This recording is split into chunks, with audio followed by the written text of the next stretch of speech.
ஜப்பான்காரவங்க நிலாவில் மின்சாரத்தை உற்பத்தி பண்ணி அங்கேருந்து அதை தொடர்ச்சியாக பூமிக்கு கொண்டு வரதுக்கான மிகப்பெரிய பிளானை போட்டிருக்காங்க.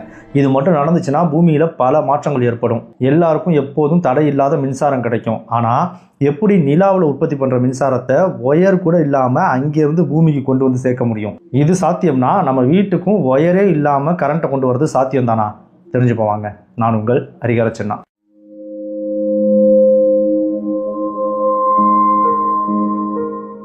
ஆர்டெமிஸ் பயணங்களில் 2030க்குள்ளே நிலவுக்கு மனிதர்கள் அனுப்ப போகிறதா நாசா சொல்லியிருக்கு.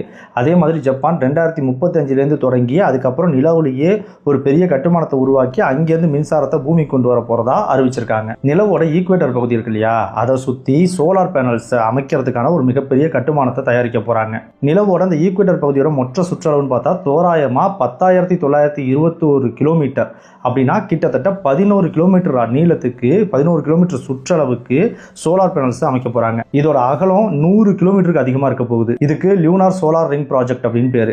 இது ரொம்ப காலமாகவே ப்ரொபோசல் இருந்தாலும் ஜப்பான் இதுக்கு அனுமதி கொடுத்தது அப்படின்னு பார்த்தோம்னா, இதை செய்யணும்னு அவங்க ரொம்ப தீவிரமாக யோசிச்சதுன்னா 2011 ஏற்பட்ட ஒரு நிலநடுக்கம், அதை தொடர்ந்து அங்கே வந்த ஒரு மிகப்பெரிய சுனாமி, இதோட விளைவுகளால் அங்கே ஃபுகுஷிமா பகுதியில் இருந்த ஒரு மிகப்பெரிய அணு உலையில் மிகப்பெரிய விபத்து ஒன்று ஏற்படுது. அப்போதான் ஜப்பான் முடிவு பண்ணுறாங்க, இந்த அணு உலை, நிலக்கரி இதெல்லாம் பயன்படுத்தி மின்சாரம் தயாரிக்கிறதுன்றது அவ்வளவு நிலையானது கிடையாது. எப்போ வேணாலும் அது அழிவை சந்திக்கிறதுக்கு வாய்ப்பு இருக்கு. அதோட சுற்றுச்சூழலுக்கும் பேராபத்தா முடியுது. அப்படின்றதுனால இதுக்கு மாற்றா நம்ம ஒன்றத்தை பண்ணியே ஆகணும் முடிவு பண்ணி தான் இந்த நிலவுல போயிட்டு சோலார் பேனல் அமைக்கிற அந்த ப்ராஜெக்டை எடுக்கிறாங்க. அதுக்கு அந்த சோலார் பேனல்ஸை நம்ம பூமியிலேயே போடலாமே, எதுக்கு அவ்வளோ தூரம் கொண்டு போய் நிலவுல போடணும் அப்படின்னு ஒரு சந்தேகம் வரும்.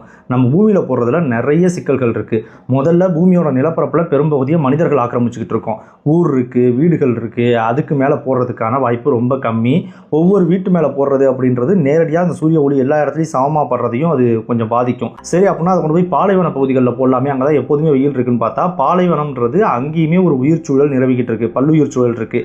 அங்கே வாழக்கூடிய உயிரினங்கள் அது பயங்கரமாக பாதிக்கும். அதோட அங்கே வீசுகிற அந்த புழுதி, புயல், காற்று, இது நிறைய தூசுகளை கொண்டு அந்த சோலார் பேனல்ஸை முழுக்க மூடிடும். அப்புறம் அதை சுத்தம் பண்ணுறதுக்கே பல ஆட்கள் நியமிக்க வேண்டியதாக இருக்கும். அது இன்னும் அதிக செலவு பிடிக்கிறதா இருக்கும். ஸோ இது கண்டினியூஸான ஒரு எனர்ஜியை கொடுக்காது. இதெல்லாம் விட முக்கியமாக பூமியை சுற்றி திக்கான ஒரு வளிமண்டல அமைப்பு இருக்குது.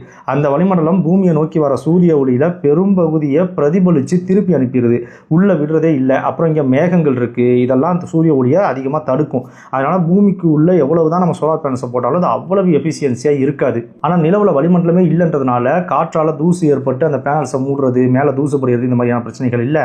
அதே போல இந்த சூரிய ஒளியும் முழுசாக கிடைக்கும். எதுவுமே திரும்ப ரிஃப்ளெக்ட் ஆகி போகிறதில்ல. முழு சூரிய ஒளியும் நிலவில் கிடைக்கும். அதனால அந்த ஈக்குவேட்டர் பகுதி, அது சரியாக சூரியனை பார்த்த மாதிரி எப்போதும் இருக்கக்கூடிய பகுதின்றதுனால, அந்த ஈக்குவேட்டர் பகுதி சூரியனுக்கு அணுக்கமாக இருக்கக்கூடிய பகுதின்றதுனால அந்த பகுதியை சுற்றி ஒரு பெல்ட் மாதிரி அப்படியே அந்த சோலார் ரிங்ஸை போட்டு வச்சுட்டாங்க.